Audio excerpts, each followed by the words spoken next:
This is Western Mass News on Fox 6. A 14-year-old student was arrested in Springfield yesterday after posting a hoax bomb threat to social media targeting a local middle school. Welcome to Western Mass News on this Friday. I'm Abby Carnevale. Western Mass News reporter Addie Patterson is getting answers on how police were able to quickly take action and make sure community members were safe. We've heard about the tragedies across the country. We've heard about how some of the tragedies were handled and were not handled, where police departments waited 45 minutes to an hour to go in. My police department won't do that. On Thursday, police arrested a 14-year-old in Springfield charged with making a hoax bomb threat on social media against Chestnut Middle School.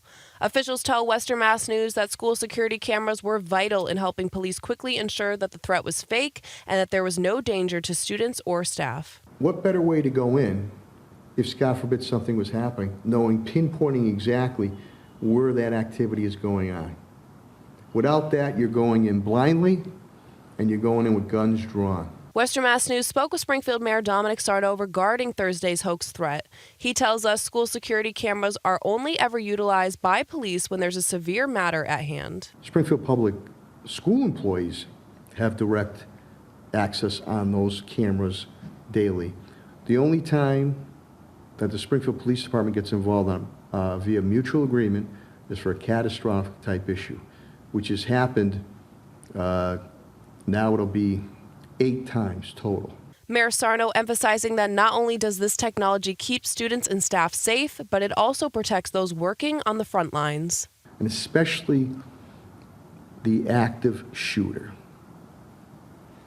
Our officers are not going in there blindly. They're going in there with pre-information because of those cameras getting turned on, indicating there is no issue. Springfield police tell Western Mass News the 14-year-old suspect was quickly identified and arrested within hours of the hoax threat being posted on Thursday.